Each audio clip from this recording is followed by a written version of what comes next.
नमस्कार विद्यार्थी मित्रांनो, कंबाईन मेंटॉर ऑफिशियलच्या यूट्यूब चॅनलवरती आपलं स्वागत आहे. आपण पॉलिटी राऊंडअप 2025 पाहतोय. हा त्याच्यातला भाग 1 आहे आणि भाग 1 मधलं लेक्चर नंबर 2 आहे. खरं तर आपल्याला हे एकाच ह्याच्यामध्ये शूट करायचं होतं, परंतु काही टेक्निकल बाबीमुळे हे आपल्याला सलग शूट नाही करता आलं, त्याच्यामुळे याचा पार्ट 2 केलेला आहे.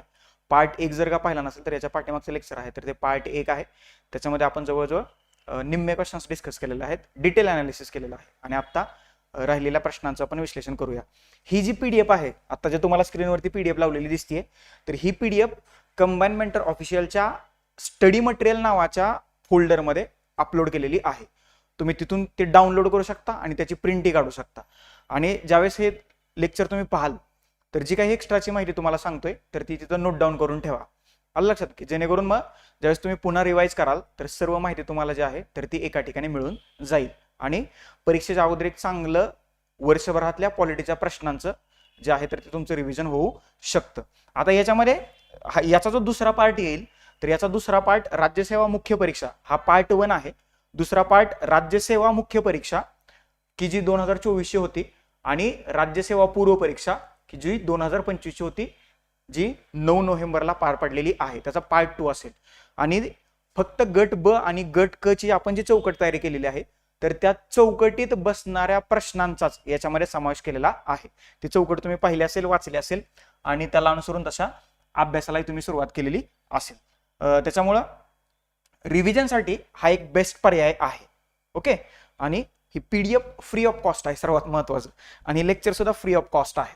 बरोबर, तर तुम्ही हे प्रिंट करा आणि व्यवस्थितपणे लेक्चर, अगदी व्यवस्थितपणे लेक्चर पहा. त्याच्याबद्दल काही कुठला घटक समजला नसेल किंवा काही प्रश्नांबाबत डाऊट्स असतील, हे सगळे आयोगाचे प्रश्न आहेत. कुठले कुठले प्रश्न आहेत? आयोगाच्या गट ब आणि गट क पूर्व आणि मुख्य परीक्षा 2024 मधील सर्व प्रश्न. ओके, म्हणजे 60 प्रश्नांचा समावेश जो आहे तर याच्यामध्ये करण्यात आलेला आहे. कंबाईन मेंटरचं ऑफिस सदाशिव पेठेत पुण्यात आता सुरू झालेला आहे. गीताई अपार्टमेंट, पहिला मजला, फ्लॅट क्रमांक 3, हत्ती गणपती चौक, सदाशिव पेठ, पुणे 30. वेगवेगळ्या उपक्रमांसंबंधीची जी माहिती आहे तर ती आता तुम्ही ऑफिसमध्ये येऊन घेऊ शकता. काही टेक्निकल बाबीज आहेत, टेस्ट सिरीज बद्दल काही माहिती हवी असेल, PSIच्या मॉक इंटरव्ह्यूचं आपण आयोजन करतोय, बऱ्याचशा गोष्टी आहेत, तर त्याची माहिती तुम्ही आता ऑफिसमध्ये येऊन घेऊ शकता. चला आजच्या आपल्या लेक्चरला सुरुवात करूया. पार्ट 2 आहे. पार्ट 1चं जर का तुम्ही लेक्चर पाहिलं नसेल तर सर्वप्रथम ते पाहून घ्या. आता आपण कुठपर्यंत पाहिलेलं आहे सांगतो. ही इंडेक्स आहे बघा, त्याच्यामध्ये आपण उच्च न्यायालयापर्यंतचं पहिल्या लेक्चरमध्ये विश्लेषण पाहिलेलं आहे. तर आता पुढं 13 ते 19 पर्यंत, 13 ते 18 पर्यंत, बरोबर, तर त्याचं आपण विश्लेषण आता पाहणार आहोत. हे महत्वाचे 4 टॉपिक आहेत. तर याच्यावरती प्रश्न सुद्धा जास्त आलेले आहेत. आयोग आणि संस्था याच्यावरती 2 प्रश्न आहेत. आणि हा जो तुम्हाला क्रम दिसतोय हा क्रम पॉलिटी PYQ पल्स नावाचं जे माझं पुस्तक आहे तर तिथून जर का तुम्हाला हे रिवाइज करायचं असेल तर त्या पुस्तकाचं हे पान नंबर आहे. म्हणजे आयोग आणि संस्था तुम्हाला 125 ते 130 मध्ये दिलेले आहेत. घटना दुरुस्ती आणि प्रक्रियेवरती एकच प्रश्न आला होता, 117, 223 ते 227. आता ही जी काही 4-5 पानं आहेत 223 ते 227, तर तिथं काही महत्वाच्या घटना दुरुस्त्या मी एकत्रितपणे देण्याचा प्रयत्न केलेला आहे. ओके, म्हणजे ज्या काही घटना दुरुस्त्यावरती प्रश्न अपेक्षित आहे अशा सर्व महत्वाच्या घटना दुरुस्त्या शेवटी मी दिलेल्या आहेत. पंचायत राज म्हणजे कुठली घटना दुरुस्ती करायची असते जास्त तुम्हाला माहित झालंय आता, 73वी घटना दुरुस्ती फक्त जास्त त्याच्यावरती भर आहे. 74व्या घटना दुरुस्तीची जरा फक्त वरवरून माहिती करून घेण्याचा प्रयत्न करा, त्याच्यामध्ये इन डिटेल जायची काही गरज नाही. पंचायत राजवरती एकूण 5 प्रश्न आहेत, 164 पानावरती याची माहिती पुस्तकात तुम्हाला सापडेल. त्याच्यानंतर काही महत्वाचे खटले. तसा तर जे आपण आयोगाची चौकट तयार केलेली आहे त्याच्यामध्ये खटल्याचा पोर्शन नाहीये किंवा खटले हे टायटल नाहीये. आता हे मी मुद्दाम नवीन केले कारण आर्टिकल 21 जे आहे राईट टू लाईफ, तर त्याच्यामध्ये 40 खटले या आर्टिकल 21 संबंधित सर्वोच्च न्यायालयाचे आहेत आणि आयोग सातत्यानं वेगवेगळ्या पद्धतीनं खटल्यांवरती प्रश्न विचारतोय. तर त्या 40 खटल्यांची एक PDF तयार करून मी सर्व टेलिग्राम चॅनलवरती पोस्ट करतोय, ते तुम्ही डाउनलोड करा आणि तेवढे खटले कुठल्या घटकाशी संबंधित आहेत हे फक्त एकदा पाहून घ्या. त्याच्या पलीकडे या खटल्यांबद्दल काही करायची गरज नाही. त्याच्यानंतर भाग, कलमे आणि परिशिष्ट याच्यावरती 11 प्रश्न विचारलेले आहेत. टोटल किती? 11 प्रश्न. म्हणजे गट ब आणि गट क पूर्व आणि मुख्य परीक्षेत मिळून 11 प्रश्न भाग, कलम आणि परिशिष्टावरती विचारलेले आहेत. 204 ते 223 हे पॉलिटी PYQ पल्स मधले काही पेजेस आहेत, त्याच्यामध्ये भारतीय राज्यघटनेतले सर्व भाग, परिशिष्ट आणि कलम एकत्रितपणे दिलेले आहेत, त्याच्यामुळे तुम्ही ती वाचू शकता. आणि इतर घटकांवरती त्यांनी 5 प्रश्न विचारलेले आहेत. आता ह्या इतर घटकांमध्ये कुठला पोर्शन येतो? जो आपल्या चौकटीचा भाग नाही असा सर्व पोर्शन आपण इतर घटकांमध्ये टाकलाय. त्याच्यावरती 5 प्रश्न आहेत, काही करंट ओरिएंटेड सुद्धा आहेत, त्याच्यामुळे तेही तुम्ही वाचू शकता. आता इतर घटक म्हणजे पुस्तकात कुठले घटक? जे आयोगाच्या चौकटीचा आपण भाग मानलेले नाहीत, तर ते सर्व घटक इतर मध्ये येतात. त्याच्यामध्ये मग तुम्ही संसद वाचा, पंतप्रधान वाचा, सर्वोच्च न्यायालय वाचा, महान्यायवादी वाचा, कॅग वाचा, ते सगळे घटक जे आहेत तर ते इतर मध्ये येतात आपल्या पुस्तकाच्या दृष्टीने. बघू ओके. आणि त्याच्यावरती त्यांनी 5 प्रश्न विचारलेले आहेत. आलं लक्षात? तर आता या आयोग आणि संस्थापासून जे हे 6 घटक आहेत तर त्या 6 घटकांवरती आलेल्या प्रश्नांचं विश्लेषण आपण 1 बाय 1 पाहण्याचा प्रयत्न करूया. PDF डाउनलोड केल्यानंतर एक महत्वाची काळजी घ्या, जे काही विश्लेषण असतो किंवा जे काही मी सांगणार आहे तर ते थोडंसं तिथं लिहून घेण्याचा प्रयत्न करा. आणि छोटी PDF मी तयार केली, जास्त मोठी PDF नाहीये, की जेणेकरून तुम्ही ती प्रिंट काढू शकाल कमीत कमी पैशात. आलं लक्षात? तर ह्या अँगलनी त्याची रचना जी आहे मुद्दाम छोटी केली आहे. छोटी केली याचा अर्थ त्याच्यात प्रश्न काही कमी जास्त केलेले नाहीये. जेवढ्या आयोगाने प्रश्न विचारलेत त्या सर्व प्रश्नांचा समावेश जो आहे तर तो त्याच्यामध्ये केलेला आहे. बरोबर. आयोग आणि संस्था या टॉपिक पासून आपल्याला सुरुवात करायची आहे. त्याच्या अगोदरचे टॉपिक आपण चर्चा त्याच्याबद्दलची केलेली आहे. लेक्चर बद्दल अजूनही तुम्हाला काही डाऊट्स असतील तर तुम्ही ते माझ्यापर्यंत निसंकोचपणे पोहोचवा. तसे बदल जे आहेत तर येणाऱ्या काळात मला माझ्या टीचिंग स्टाईलमध्ये करता येतील. जे बेस्ट आहे तर मी ते तुमच्यापर्यंत पोहोचवण्याचा प्रामाणिक प्रयत्न करतोय. याच्यात जर का तुम्हाला काही बदल हवे असतील तर ते तुम्ही मला सांगा. म्हणजे प्रश्नाचं अचूक उत्तर, राहिलेल्या चुकीच्या 3 ऑप्शनांचं बरोबर प्रेझेंटेशन आणि संभाव्य प्रश्न, या 3 घटकांवरती मी प्रश्नाचं नेहमी विश्लेषण करत असतो. आणि जो काही एक्स्ट्राचा डाटा आहे, एक्स्ट्राची माहिती आहे ती सुद्धा मी तुमच्यापर्यंत पोहोचवण्याचा प्रयत्न करतोय. आलं लक्षात? आणि हे गेले खूप दिवस करतोय. बघा, आयोग आणि संस्था. आता आयोग आणि संस्था आहेत तर याच्यामध्ये काही ठरलेले घटक आहेत. त्याच्यामध्ये इलेक्शन कमिशन ऑफ इंडिया याच्यावरती प्रश्न विचारला जाऊ शकतो. त्याच्यावरती MPSCच्या अनुषंगानं म्हणजे स्टेट PCच्या अनुषंगानं, बरोबर. त्याच्यानंतर ज्या काही संस्था किंवा आयोग सध्या चर्चेत आहेत त्याच्यावरती प्रश्न विचारला जाऊ शकतो. बघा, आता केंद्रीय महिला आयोग, national commission of woman NCW सध्या चर्चेत होतं, त्याच्यावरती प्रश्न राज्यसेवेला विचारलाय. जे आयोग आणि संस्था चर्चेत आहेत तर त्या म्हणजे कुठल्याही दृष्टीने असू द्या, पॉलिटिक्सच्या दृष्टीने असू द्या, हिस्ट्रीच्या, जिओग्राफीच्या, इकॉनॉमिक्सच्या, तर त्या तुम्ही पाहत चला, त्याच्यावरती प्रश्न बनतोय. त्याच्यानंतर आयोग आणि संस्थांमध्ये सरकारी आयोग एक खूप महत्वाचा आहे. याच्यावरती एक आयोग सारखा प्रश्न विचारत असतो, तर त्याच्याबद्दल तुम्ही इन डिटेल मध्ये वाचून घ्या. जिथं जिथं प्रश्नाचा रेफरन्स येईल तर मी त्या सरकारी आयोगाबद्दल बोलेन. बाकी बऱ्याचशा वेळेला मी त्याच्याबद्दल बोललेलो आहे, पण इथं त्या प्रश्नांचा रेफरन्स आल्यानंतर मी तुम्हाला त्याच्याबद्दल डिटेलमध्ये सांगतो. Election commission of India, MPSC, हे नॅशनल वुमन्स कमिशन आणि सरकारी आयोग, म्हणजे हे त्याच्यातले सगळे जर का तुम्ही केले, म्हणजे दार कमिशन असेल आणि आत्ताचं पंची आयोग असेल, हे तिन्हीच्या तिन्ही करून टाका, जेणेकरून याच्यावरती जर का कसा आयोगाने प्रश्न विचारला तर तो तुम्हाला क्रॅक करता यावा किंवा सोडवता यावा. त्याच्यामुळं ते तुम्ही थोडंसं करून ठेवलं तर वेल अँड गुड. पहिला प्रश्न आहे, भारतीय संविधानात खालील अनुच्छेदानुसार निर्वाचन आयोगाची तरतूद केलेली आहे. म्हणजे ह्यांनी कुठला निर्वाचन आयोग विचारला इथं? बघा, याच्यामध्ये एक तरी राज्याशी संबंधित कलम दिसतंय का? तर दिसत नाही. याचाच अर्थ काय? त्यांनी इलेक्शन कमिशन ऑफ इंडियाचं आर्टिकल जे आहे तर याच्यामध्ये विचारलेलं आहे. सर्वप्रथम बघा, ज्यावेळेस आपण निवडणुकीबद्दलच्या तरतुदींचा विचार करतो तर त्या तरतुदी 300च्या घरात येतील ना. त्याच्यामुळं 2 गेला, 4 गेला, पर्याय राहिला 368 आणि 324. 368 जे आहे तर ते घटना दुरुस्तीशी संबंधित असणारं कलम आहे. त्याच्यामुळं ते तर काय तिथं येणार नाहीये. त्याच्यामुळं पर्याय क्रमांक 1 ही गेला. या प्रश्नाचं उत्तर आहे पर्याय क्रमांक 3. आर्टिकल 324 नुसार ह्या केंद्रीय निर्वाचन आयोग, इलेक्शन कमिशन ऑफ इंडियाची तरतूद जी आहे तर ती करण्यात आलेली आहे. म्हणजे राज्यघटनेचा भाग 15 जो आहे, किती हे मी प्रकर्षाने सांगतोय बरं का, भाग, परिशिष्ट आणि कलम, कारण आयोग आता तिकडे सुद्धा घुसू शकतो, त्याच्यावरती सुद्धा प्रश्न विचारू शकतो. राज्यघटनेतला भाग 15 मध्ये कलम 324 ते 329 मध्ये भारतातल्या निवडणूक व्यवस्थेबद्दलच्या तरतुदी देण्यात आलेल्या आहेत. किती? भाग 15, 324 ते 329. त्याच्यातलं आर्टिकल 326 जे आहे तर ते अतिशय महत्वाचं आहे. प्रौढ मताधिकाराचं तत्व जे आहे तर 326 नुसार आपल्याला प्रदान करण्यात आलेलं आहे. वयाची 18 वर्ष पूर्ण झालेला व्यक्ती मतदान करू शकतो. ओके, इथपर्यंत समजलं? That's it. पर्याय क्रमांक 3 जे आहे तर या प्रश्नाचं उत्तर आहे. सध्या भारताचे इलेक्शन कमिशनर म्हणून कोण आहेत? मुख्य निवडणूक आयुक्त म्हणून ज्ञानेश कुमार, आणि ते कितवे आहेत?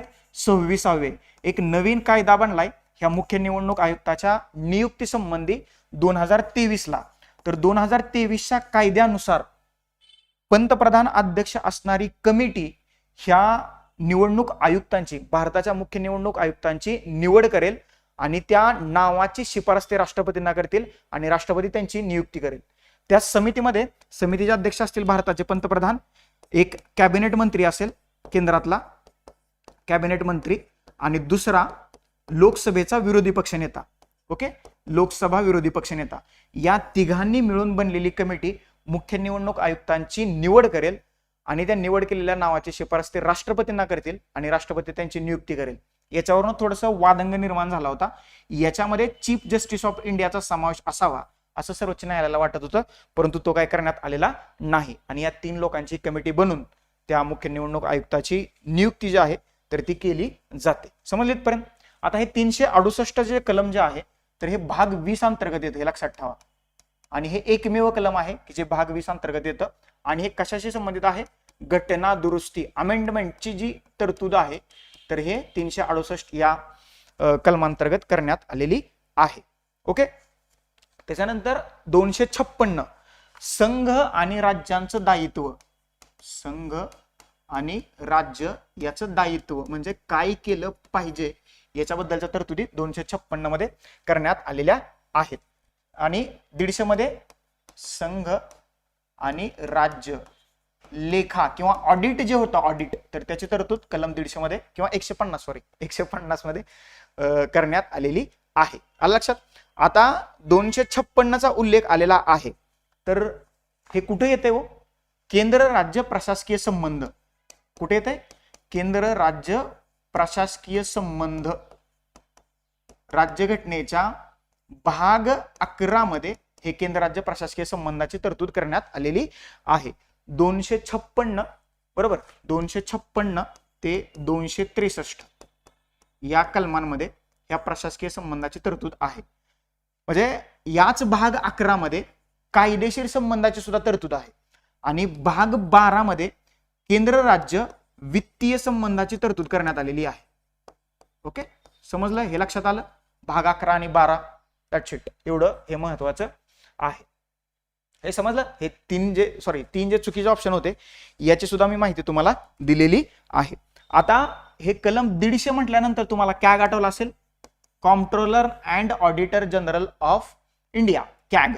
148 ते कलम 151 मध्ये या कॅग बद्दलच्या तरतुदी आहेत आणि त्याच्यातलंच एक कलम आहे 150. म्हणजे राज्यघटनेतला असा एकमेव व्यक्ती आहे की त्याच्यासाठी डेडिकेटेड 3 कलम आहेत. 48, 49, 50 आणि 51 4 कलम आहेत. कॅग, महालेखा परीक्षक, हे तुम्ही ऐकलं असेल. आणि 150 मध्ये काय सांगितलंय?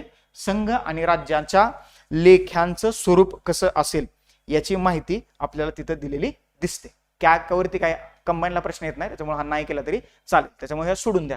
फक्त एक्स्ट्राची माहिती तुमच्याकडे नोट डाऊन केलेली असावी, त्या अँगलने मी तुम्हाला तो सांगण्याचा प्रयत्न केलेला आहे. मेन्सला जर का चुकून प्रश्न विचारला तर तो तुमचा चुकता कामा नाही, हा त्याच्या पाठीमागचा एक प्रामाणिक प्रयत्न. चलो, समजलं? या प्रश्नाचं उत्तर आहे पर्याय क्रमांक 3. बाकीची सगळी माहिती तुम्हाला दिलेली आहे. सगळ्यात महत्वाचं, सध्या राज्याच्या निवडणूक म्हणजे स्थानिक स्वराज्य संस्थांच्या निवडणुका ज्या आहेत तर त्या सुद्धा चर्चेत आहेत. तर राज्य निवडणूक आयोग याचं कलम किती आहे? 243 के नुसार 73व्या घटना दुरुस्तीनुसार ह्या राज्य निवडणूक आयोगाची स्थापना करण्यात आलेली आहे. 1993 मध्ये महाराष्ट्र राज्य निवडणूक आयोगाची स्थापना आपल्याला झाल्याचं दिसतं. आलं लक्षात? ओके, आणि ह्या 73व्या घटना दुरुस्तीची अंमलबजावणी 1993 मध्ये झालेलं आपल्याला दिसतं. समजलं? 243 के अंतर्गत राज्य निवडणूक आयोगाची स्थापना केलेली आहे. विधानसभेच्या निवडणुका कोण घेतं? म्हणजे तुम्हाला असं वाटेल, म्हणजे जे नवीन आहेत त्यांच्यासाठी सांगतोय, विधानसभा राज्यात आहे, राज्याचा एक निवडणूक आयोग आहे. म्हणजे काय? विधानसभेच्या निवडणुका राज्य निवडणूक आयुक्त घेतो किंवा राज्य निवडणूक आयोग घेतो असं आपल्याला वाटू शकतं, परंतु आपल्याला वाटलेली प्रत्येकच गोष्ट खरी असेल याची गॅरंटी नाही. त्याच्यामुळे लक्षात ठेवा, लोकसभा आणि विधानसभा या ज्या निवडणुका आहेत तर या निवडणुका कोण घेतं? लोकसभेच्या आणि विधानसभेच्या निवडणुका ज्या आहेत तर या निवडणुका इलेक्शन कमिशन ऑफ इंडिया घेतं आणि राज्यातल्या स्थानिक स्वराज्य संस्था म्हणजे नागरी आणि ग्रामीण याच्या निवडणुकांची जबाबदारी जी असते तर ती राज्य निवडणूक आयोगावरती असते. ओके, आता ज्या महाराष्ट्रात निवडणुका पार पडतायत स्थानिक स्वराज्य संस्थांच्या असतील किंवा ग्रामपंचायती असतील ती जबाबदारी कोणाकडे आहे? इलेक्शन कमिशन ऑफ इंडियाकडे आहे की राज्य निवडणूक आयोगाकडे आहे? तर ती राज्य निवडणूक आयोगाकडे आहे.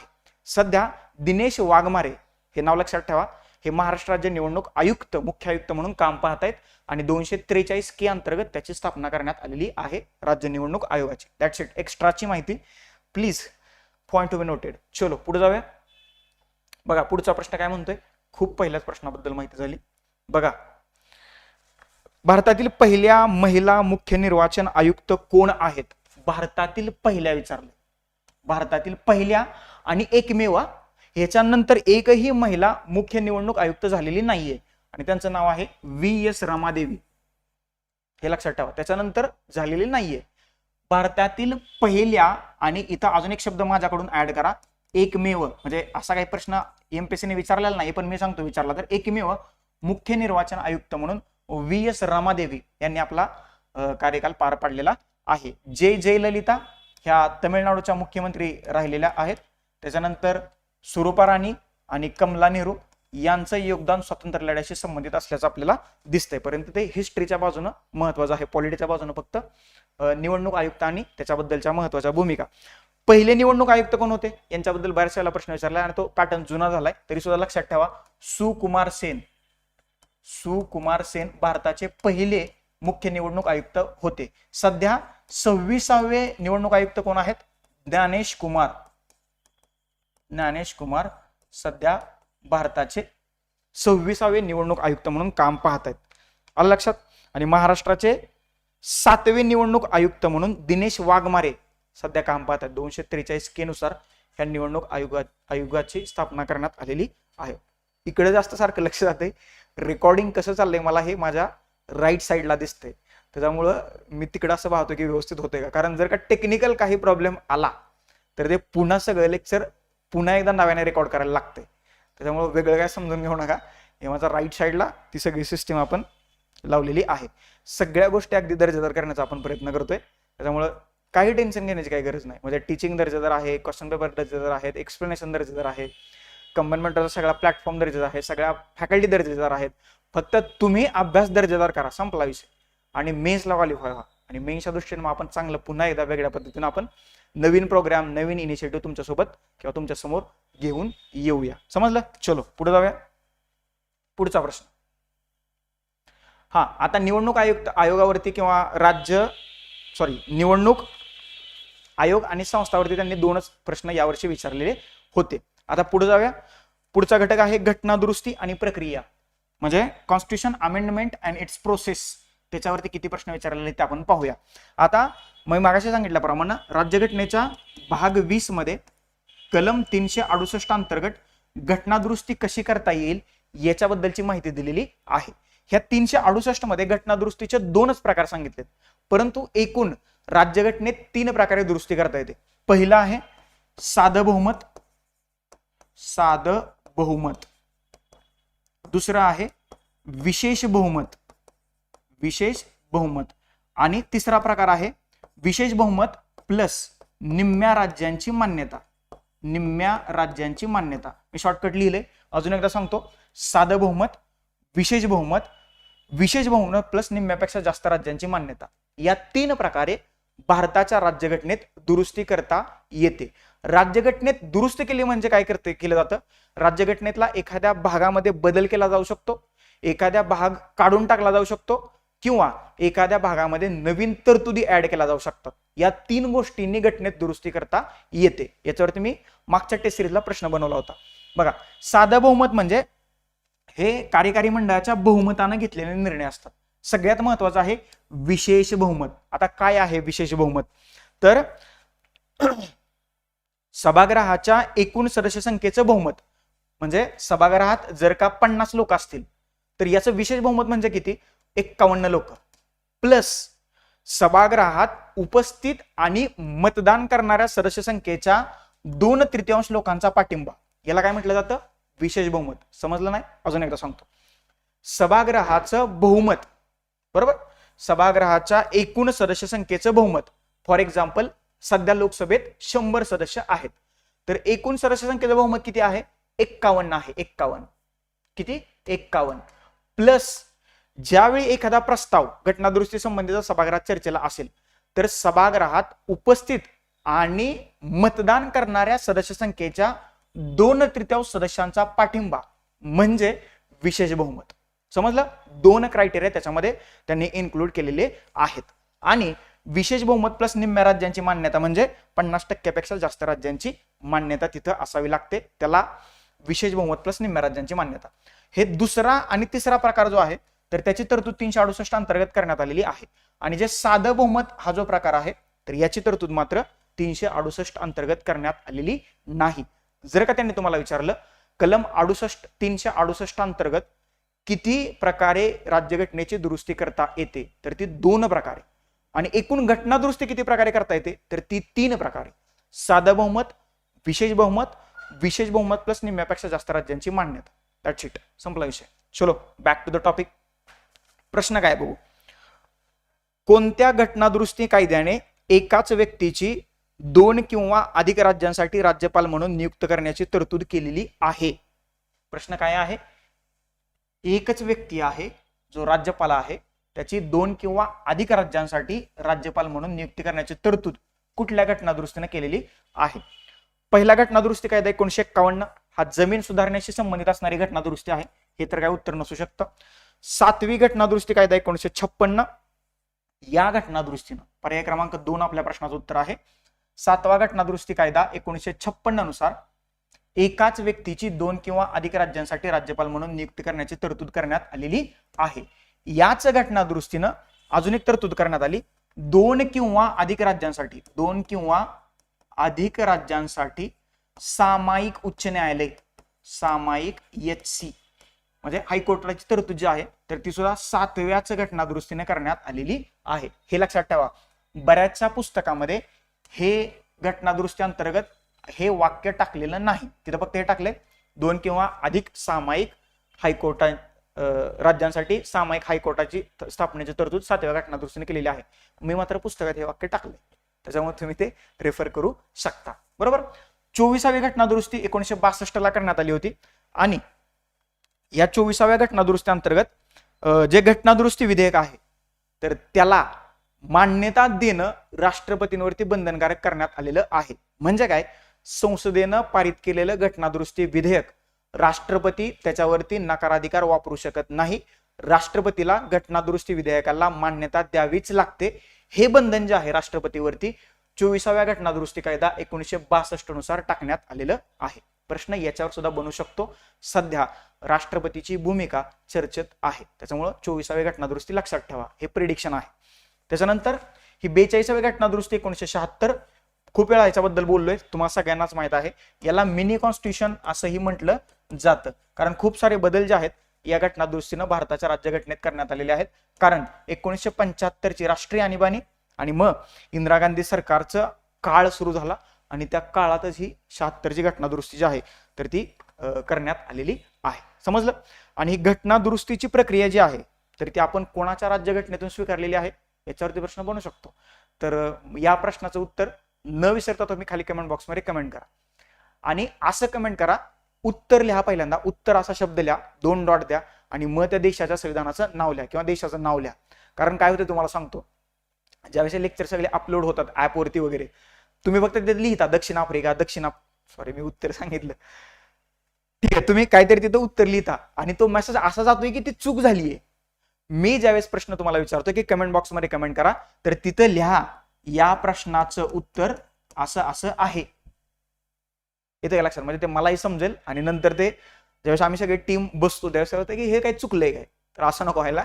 तर मी आता त्याचं उत्तर सांगून टाकले. घटना दुरुस्तीची प्रक्रिया किंवा पद्धत जी आहे तर ते आपण दक्षिण आफ्रिकेच्या संविधानातून स्वीकारलेली आहे. हे लक्षात ठेवा. संपला विषय. पुढच्या प्रश्नाचं उत्तर मात्र तुम्ही न विसरता तिथं कमेंट करायचं आहे. चलो, सगळ्यात महत्वाचा टॉपिक की ज्याच्यातली एकच व्यवस्था खूप महत्वाची आहे, पंचायती राज मधली 73व्या घटनादुरुस्तीच्या अनुषंगानं आता आपल्याला चर्चा करायची आहे. याच्यावरती प्रश्न सुद्धा माझ्या मते जास्त आलेले आहेत. पहिला प्रश्न बघू की पहिल्यांदा तुम्हाला 73 आणि 74व्या घटनादुरुस्तीतला फरक सांगू का थोडक्यात? नाही, पहिल्यांदा आपण डिस्कस करू. कसं आहे, जिथं जिथं रेफरन्स येईल तिथे मी तुम्हाला फरक सांगायचा प्रयत्न करतो. पहिल्यांदा आपण 73व्या घटनादुरुस्तीबद्दल थोडक्यात बघूया. 73वी घटनादुरुस्ती अधिनियम कधीचा आहे? 1992चा. ह्या अंमलबजावणी कधी झाली? 24 एप्रिल 1993 ला झाली. हा दिवस आपण काय म्हणून सेलिब्रेट करतो? राष्ट्रीय पंचायत राज दिवस. 2025च्या राष्ट्रीय पंचायत राज दिनाची थीम काय होती? वॉटर सफिशियंट विलेज, म्हणजे पाणी स्वयंपूर्ण खेडी. भाग 9 जो आहे तर तो राज्यघटनेत ऍड करण्यात आलेला आहे. कलम 243 ते कलम 243 ओ आहे, हे 30 नाहीये, हे ओ आहे, O. Okay, O for Oppo. तर 243 ओ एवढी कलम जे आहेत तर ती ऍड करण्यात आलेली आहेत. 11वे परिशिष्ट जे आहे तर ते सुद्धा राज्यघटनेत जोडलेलं आहे 73व्या घटनादुरुस्तीनुसार. आणि याच्यामध्ये 29 विषयांचा समावेश जो आहे तर तोही करण्यात आलेला आहे. 73वी घटनादुरुस्ती शॉर्ट बट स्वीट अशी आहे. अधिनियम 1992चा, अंमलबजावणी 24 एप्रिल 1993. भाग 9 राज्यघटनेत जोडला, परिशिष्ट 11 राज्यघटनेत जोडलं. 243 ते 243 ओ मध्ये ह्या 73व्या घटनादुरुस्ती संबंधित तरतुदी करण्यात आलेल्या आहेत आणि 29 विषयांचा समावेश जो आहे तर तो घटनेत करण्यात आलेला आहे. दॅट्स इट, 73वी घटनादुरुस्ती.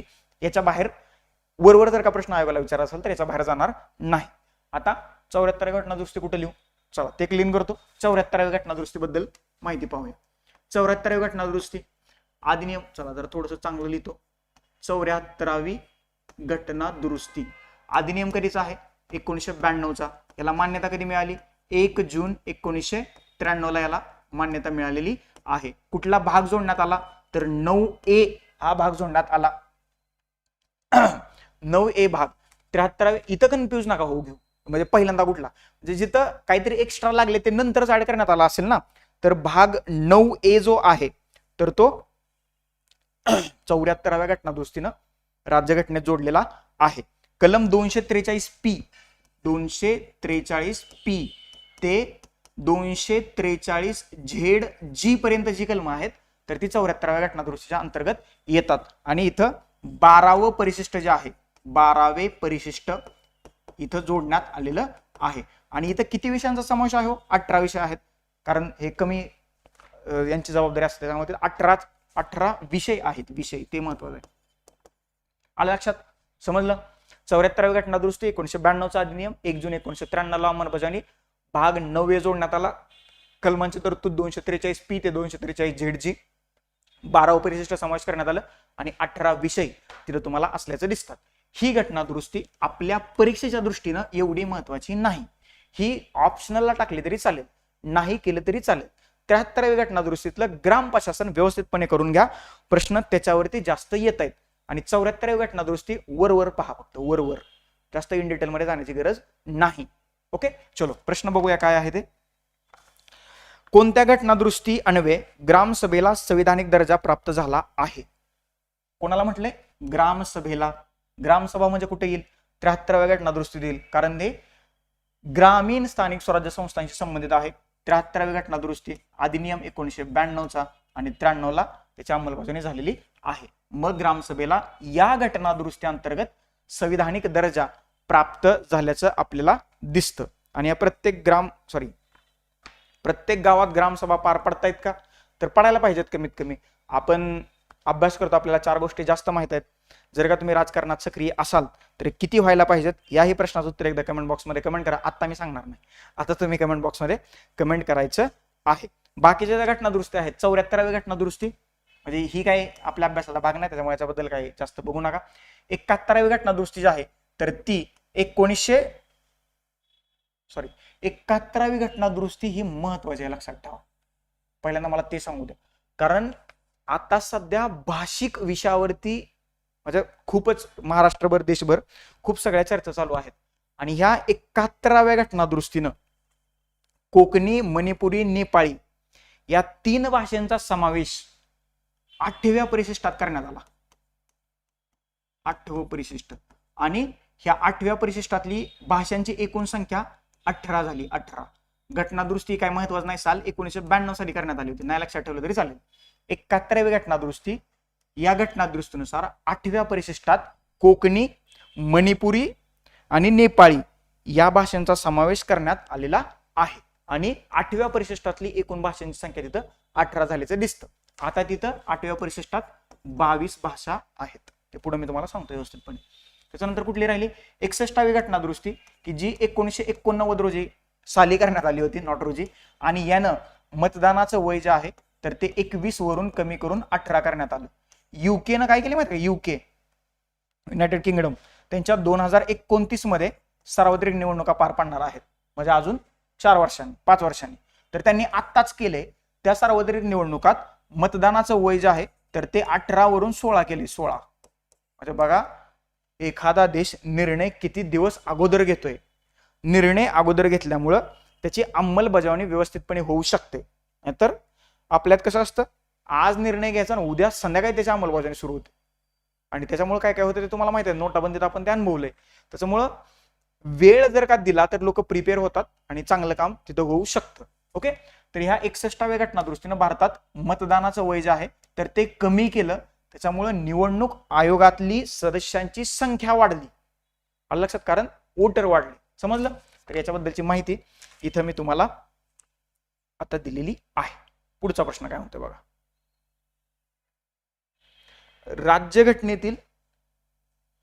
राज्यघटनेतील कोणत्या अनुच्छेदात पंचायत राजशी संबंधित असलेल्या जिल्हा पंचायत, ग्रामसभा, मध्यस्तर गाव इत्यादी शब्दांच्या व्याख्या दिलेल्या आहेत?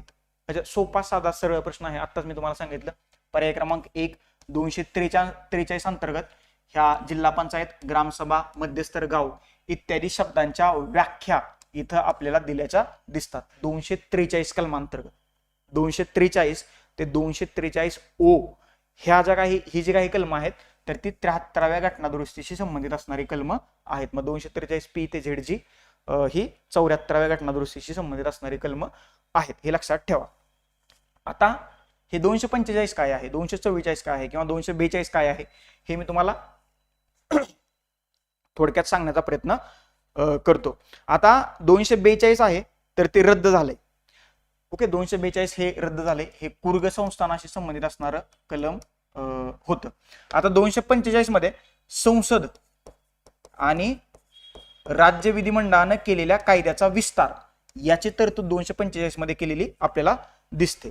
आणि इथं अनुसूचित प्रदेश म्हणजे शेड्यूल्ड ट्राईब यांचा प्रदेश आणि त्याचं प्रशासन याच्याबद्दलच्या तरतुदी 244 मध्ये करण्यात आलेल्या आहेत. इथे लक्षात, 244 मध्ये त्याच्याबद्दलच्या तरतुदी आपल्याला करण्यात आलेल्या दिसतात. आणि तो काय म्हणजे याच्यावरती प्रश्न आयोग आता वेगळ्या पद्धतीने विचारला असं तर काय मला वाटत नाही, कारण हा वेगळा टॉपिक आहे.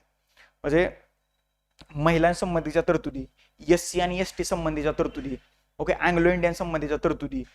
आता म्हणजे ग्रुप बी ला डेडिकेटेड त्याच्यावरती प्रश्न आतापर्यंत पाहायला नाही मिळाले. जर का भविष्यात विचारलं तर ती कलम जे आहेत तर ती एकदा व्यवस्थितपणे करून घ्या. जिथं जिथं रेफरन्स येईल तर तिथं तिथं मी तुम्हाला इन डिटेल मध्ये सांगण्याचा प्रयत्नच करणार आहे. आता हे 245 ते 255 हे लक्षात ठेवा. 245 ते 255. आता हा जो कलमांचा पॅच आहे तर तो भाग 11 मध्ये आहे राज्यघटनेच्या. आणि इथं तुम्हाला कायदेविषयक संबंध, केंद्र राज्य कायदेविषयक संबंध पाहायला मिळतात. बरोबर. केंद्र राज्य कायदेविषयक संबंध भाग 11 मध्ये 245 ते 255 मध्ये आपल्याला पाहायला मिळतात. 244 ए जे आहे हे कलम तुम्हाला आसाम मधील आदिवासी क्षेत्रासंबंधीच्या प्रशासनाच्या तरतुदी तुम्हाला 244 ए मध्ये पाहायला मिळतात. समजलं? या प्रश्नाचं उत्तर आहे पर्याय क्रमांक 1. पुढे जाऊया.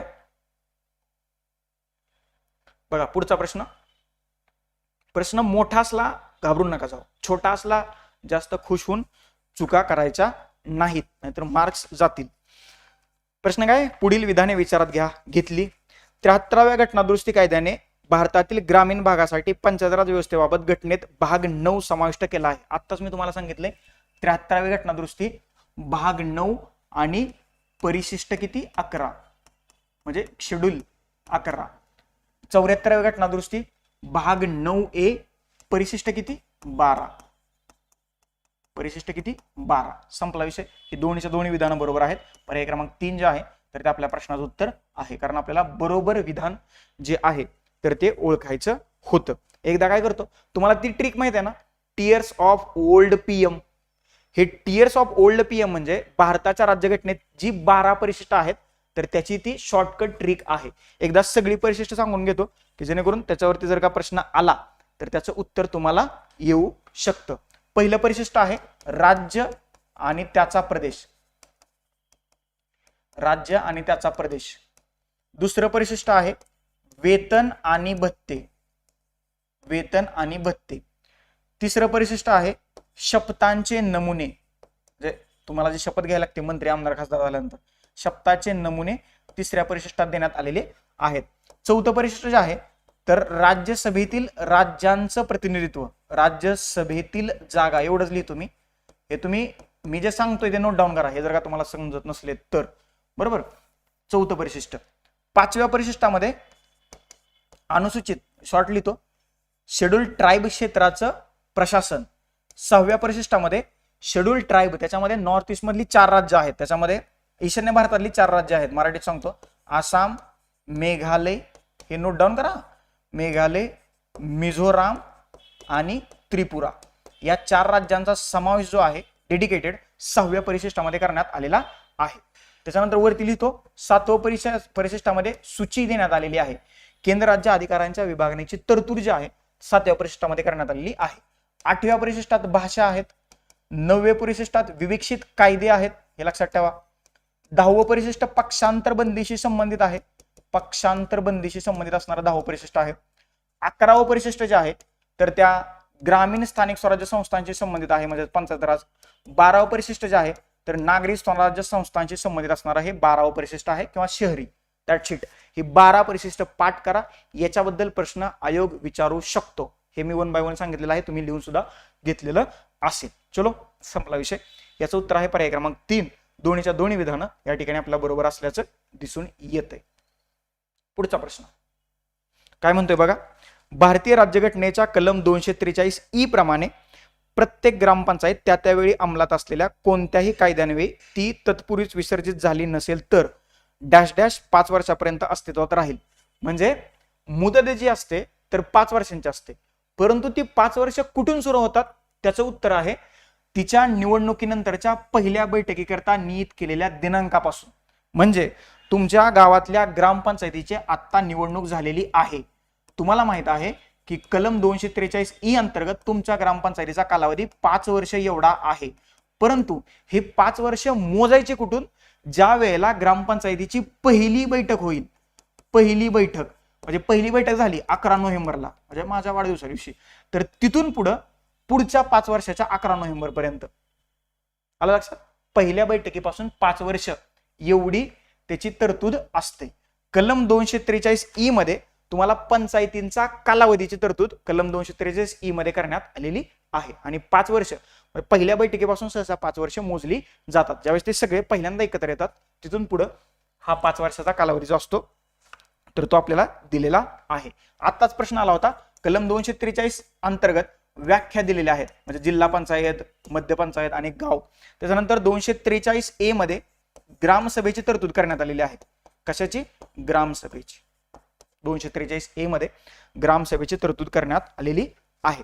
पुढे जशी जशी कलम येतील तर त्याची मी तुम्हाला इन डिटेल मध्ये माहिती देण्याचा प्रयत्न करतो. पर्याय क्रमांक 3 जे आहे या प्रश्नाचं अचूक उत्तर आहे, अंडरलाईन केलेलं. संपला विषय. चलो पुढे जाऊया. पुढचा प्रश्न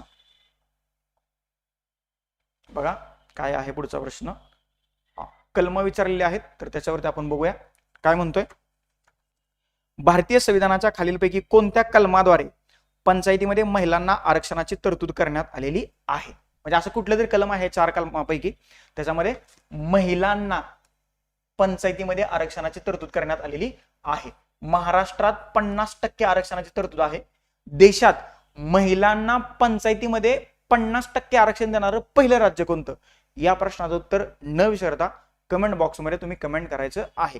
जो लगेच कमेंट करेल त्याला काय नाही, त्याला त्याचं उत्तर पिन केलं जाईल. ओके, आरक्षणाची 50% आरक्षणाची तरतूद लागू करणारं देशातलं पहिलं राज्य कोणतं? मी अजून एक हिंट देतो तुम्हाला, महाराष्ट्रात ह्या पंचायतीमध्ये महिलांना 50% आरक्षणाची तरतूद केलेली आहे. आणि आता 106व्या घटना दुरुस्ती अनुषंगानं देशात लोकसभा आणि विधानसभेमध्ये 33% आरक्षणाची तरतूद केलेली आहे. 2029 नंतर हे लागू होणार आहे. तर तुर्तास या प्रश्नाचं उत्तर काय आहे? 243D अनुसार पंचायतीमध्ये महिलांना आरक्षणाची तरतूद केलेली आहे आणि हे आरक्षण सध्या 50% एवढं आहे. म्हणजे जेवढे पुरुष तेवढ्या महिला, इक्वॅलिटीसाठी 243D. आता 243B जे आहे तर ती पंचायतीची स्थापना. बी काय आहे थोडक्यात लिहितो, पंचायतीची स्थापनेची तरतूद जी आहे तर ती 243 मध्ये करण्यात आलेली आहे. म्हणजे ही पंचायत राजची कलम आहेत. त्याच्यानंतर 243C मध्ये पंचायतीची रचना, सॉरी आता फक्त इथे लिहितो रचनेबद्दलची तरतूद करण्यात आलेली आहे. 243E मध्ये वरती आपण पाहिलं पंचायतीचा कालावधी, याच्याबद्दलची तरतूद आहे. पंचायतीचा कालावधी, कारण वरती याच्यावरतीच प्रश्न आला होता ना 243E, आणि त्याचं उत्तर सुद्धा आपण पाहिलेलं आहे.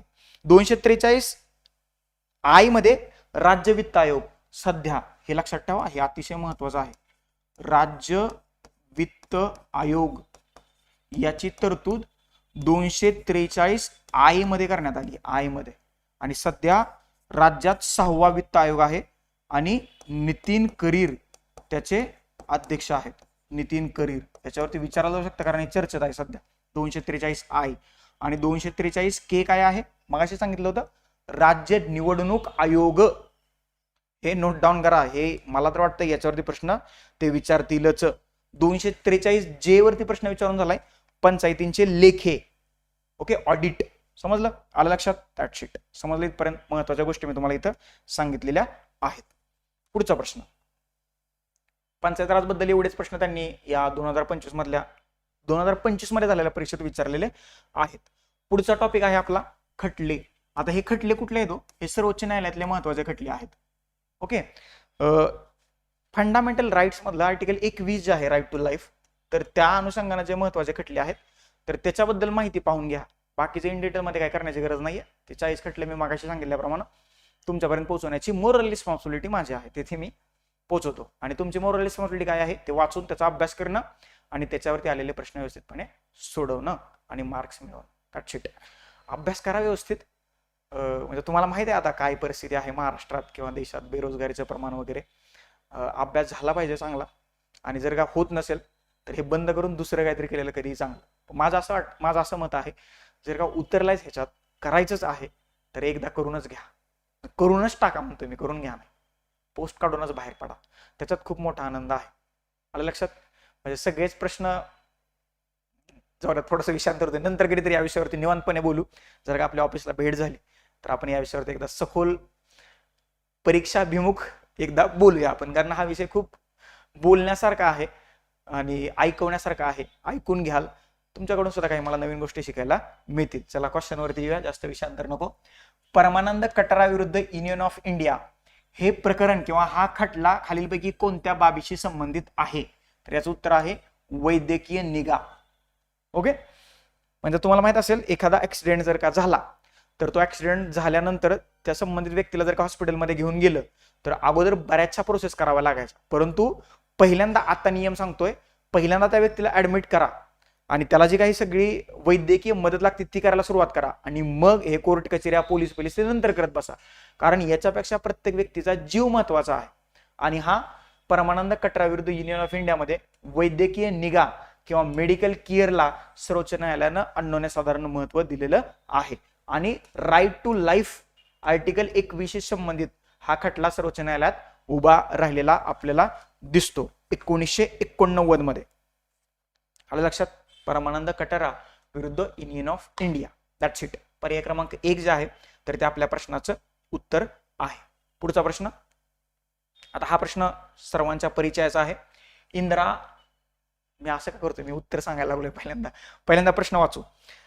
भारतीय सर्वोच्च न्यायालयाच्या कोणत्या ऐतिहासिक निकालाने इतर मागासवर्गातील म्हणजे अदर बॅकवर्ड क्लास मधील क्रिमी लेअर ही संकल्पना मांडण्यात आलेली आहे? इंदिरा साहनी विरुद्ध भारत सरकार हा 1992चा खटला आहे, लक्षात असावा तुमच्या.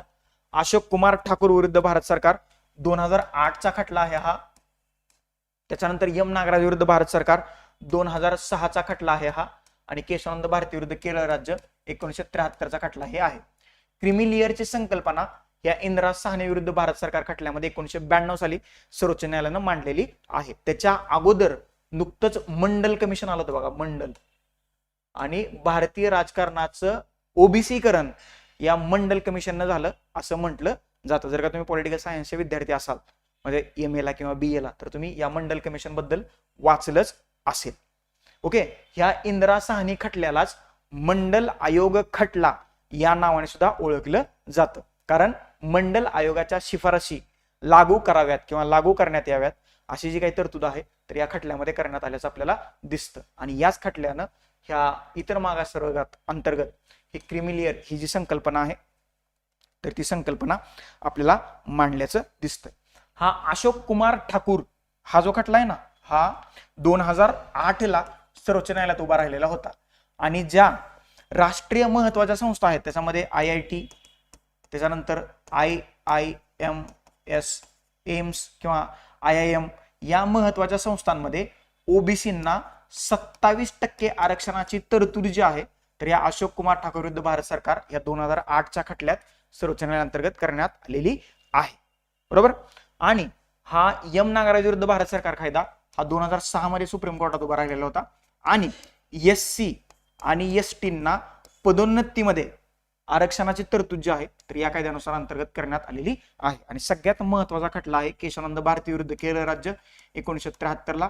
मागच्या 2-3 वर्षापूर्वी केशवानंद भारतींचं निधन झालेलं आहे आणि या खटल्याला 75 वर्ष सुद्धा पूर्ण झालेली आहेत. आजपर्यंत सर्वात मोठं सर्वोच्च न्यायालयाचं बेंच, खंडपीठ या खटल्यासाठी बसलेलं होतं.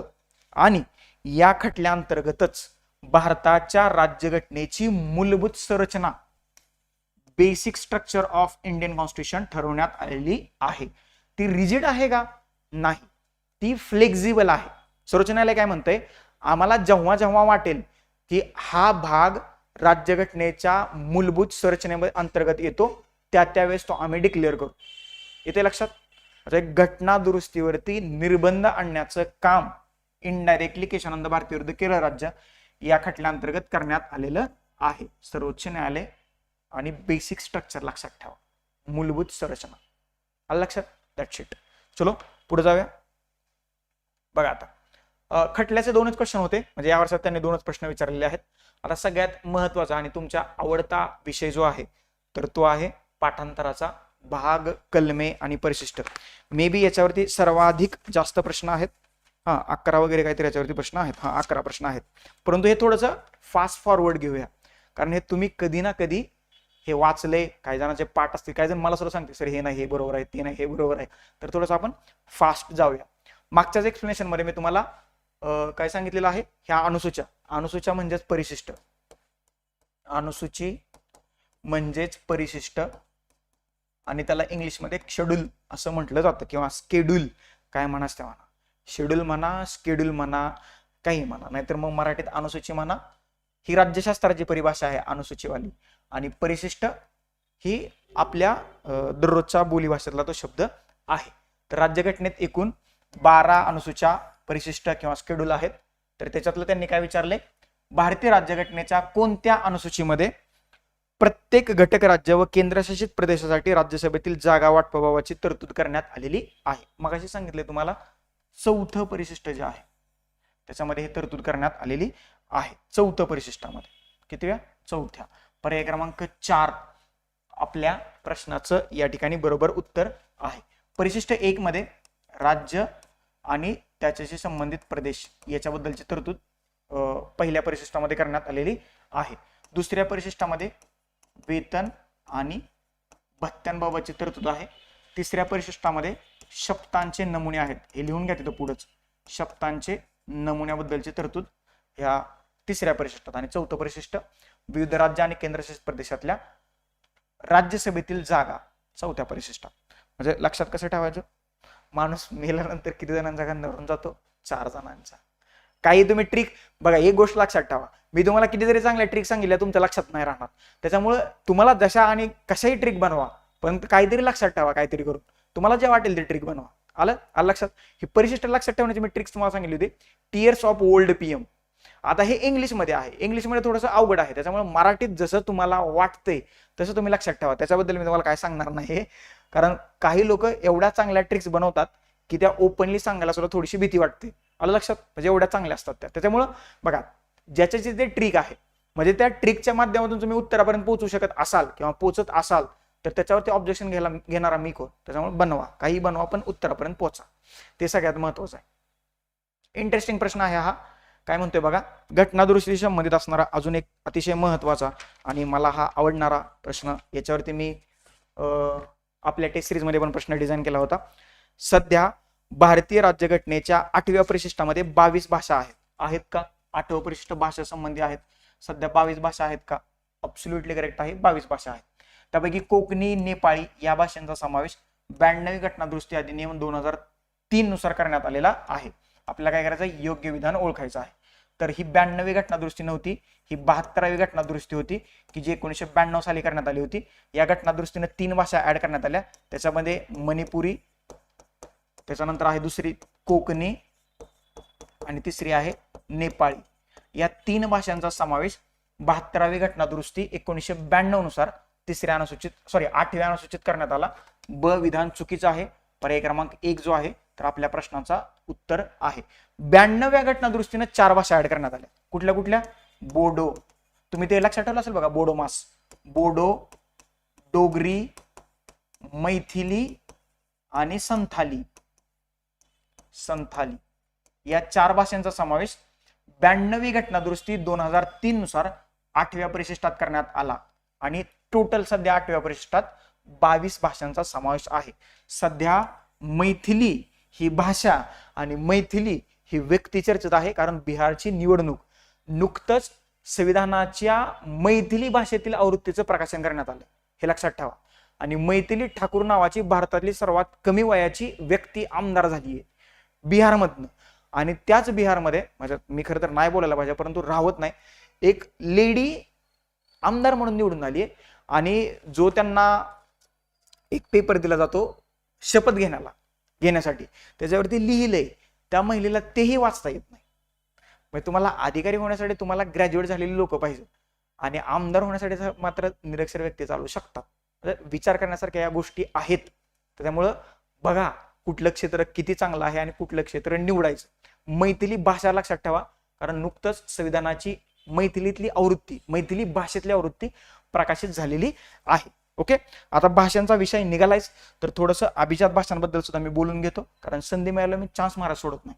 अभिजात भाषा किती आहेत सध्या?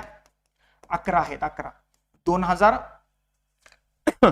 म्हणजे आत्ताच काही 5 नवीन अभिजात भाषा ज्या आहेत तर त्या 2024 मध्ये राज्यघटनेत ऍड करण्यात आलेल्या आहेत. त्याच्यामध्ये आपली पहिल्यांदा मराठी घेऊया आपण, त्याच्यानंतर पाली आहे, मराठी, पाली, प्राकृत, बंगाली आणि आसामी. या 5 भाषांचा समावेश 2024 मध्ये अभिजात भाषा म्हणून करण्यात आलेला आहे. सध्या भारताच्या राज्यघटनेत 11 अभिजात भाषा आहेत. पहिली अभिजात भाषा 2004 मध्ये एका भाषेला अभिजात भाषा म्हणून पहिल्यांदा 2004 मध्ये दर्जा देण्यात आलेला होता. ती अभिजात भाषा कोणती? याही प्रश्नाचं उत्तर तुम्ही आज कमेंट बॉक्स मध्ये कमेंट करायचं आहे. बघू किती जणांना अभ्यास म्हणजे व्यवस्थितपणे करताय. आणि या 5 भाषा लक्षात ठेवा की या 5 भाषांना 2024 मध्ये निवडणुकीच्या पार्श्वभूमीवरती अभिजात भाषा म्हणून दर्जा देण्यात आलेला आहे. मराठी, पाली, प्राकृत, आसामी आणि बंगाली. ओके, आलं लक्षात. या 5 भाषा महत्वाच्या आहेत. That's it. ओके, त्याचं उत्तर तुम्ही कमेंट बॉक्स मध्ये कमेंट करायचं आहे. पुढे जाऊया. पुढचा प्रश्न, ग्रामपंचायतीचं संघटन हा विषय भारतीय राज्यघटनेच्या डॅश डॅश अनुच्छेदात आहे. ग्रामपंचायतीचं संघटनाचा विषय कुठं आहे? याचं उत्तर सगळ्यांनाच माहित आहे. डीपीएसपी मध्ये कलम 40 आणि हे गांधीवादी डीपीएसपी आहे. गांधीवादी हे लक्षात ठेवा. राज्य धोरणाच्या मार्गदर्शक तत्वांतर्गत या ग्रामपंचायतीचं संघटन केलं जातं. कलम 40. कलम 44 आहे का इथं? नाहीये. समान नागरी कायदा हे लक्षात ठेवा, हे खूप महत्वाचं आहे. 39 तुम्हाला आता 39A माहित असेल बघा. काय आहे?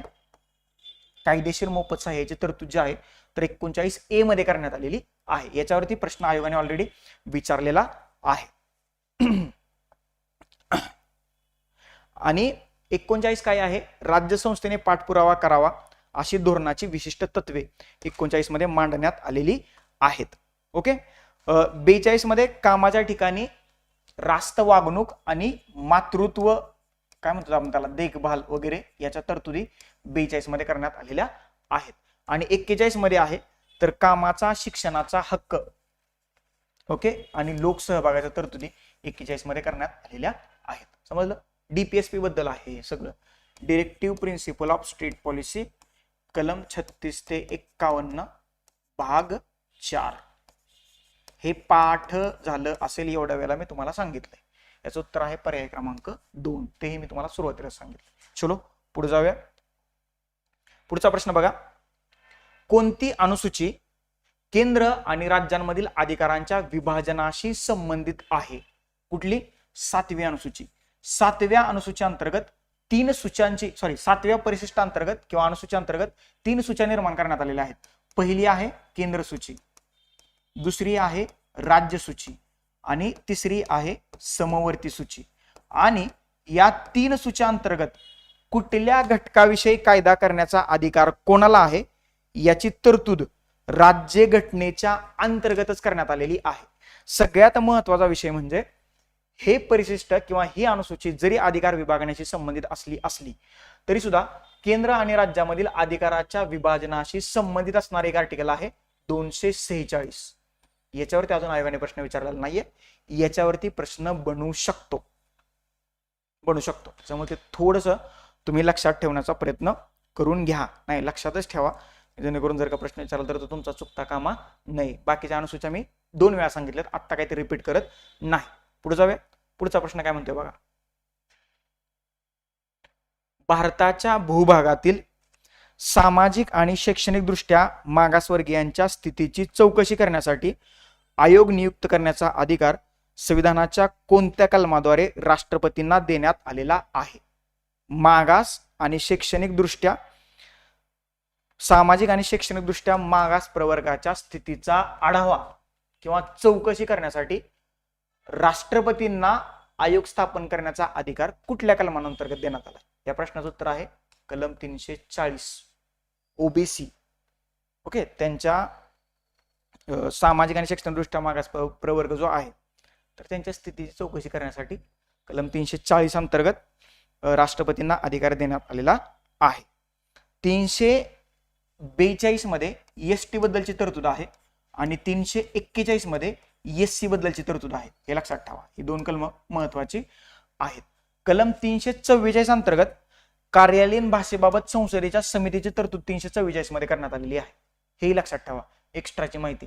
आणि कलम 339 जे आहे तर त्याच्यामध्ये अनुसूचित जातींचा प्रदेश आणि अनुसूचित जातीचं प्रशासन याच्याबद्दलच्या तरतुदी कलम 339 मध्ये करण्यात आलेल्या आहेत. हे डिटेलमध्ये का सांगतोय, शेवटी तुम्ही जे पुस्तकाच्या शेवटी मी काही कलम दिलेले आहेत एकत्रितपणे तर ते एकदाच तुम्ही वाचून टाका, जास्त टेन्शन नका.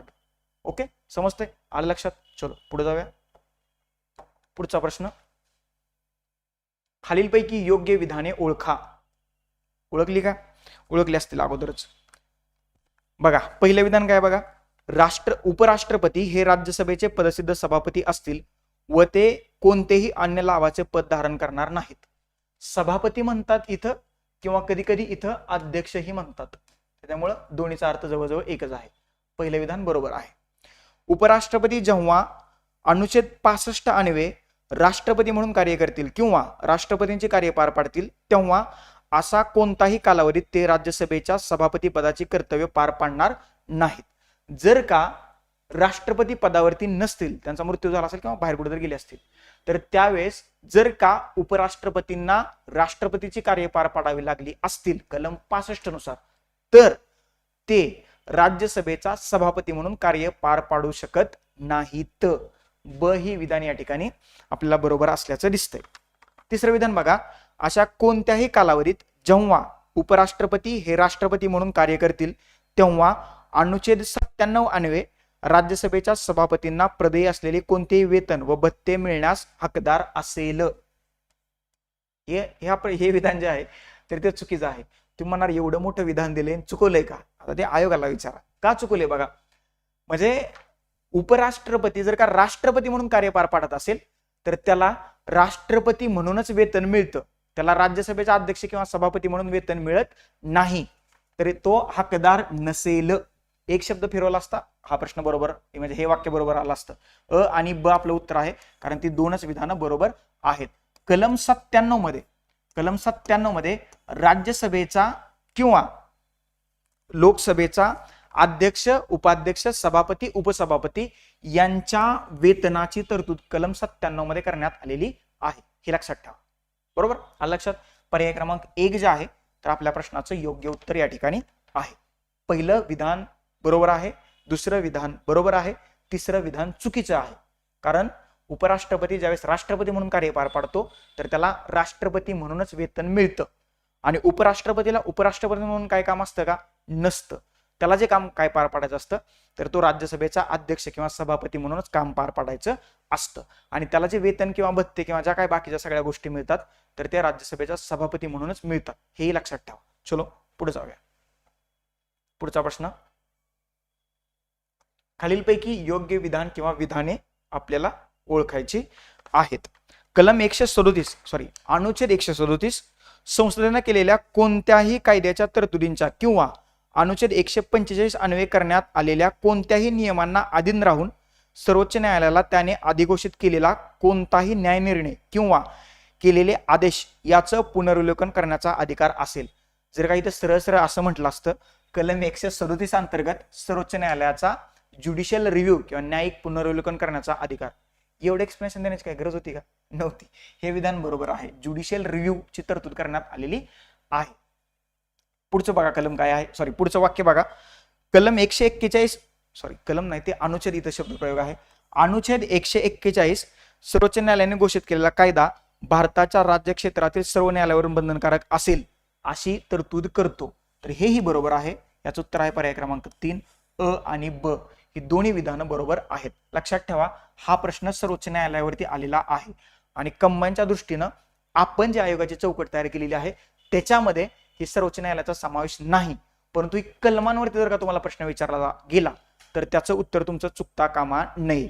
भारताच्या राज्यघटनेमध्ये थोडक्यात जास्तीची माहिती, भाग 5 अंतर्गत कलम 124 ते 147 मध्ये सर्वोच्च न्यायालयाबद्दलची तरतूद करण्यात आलेली आहे.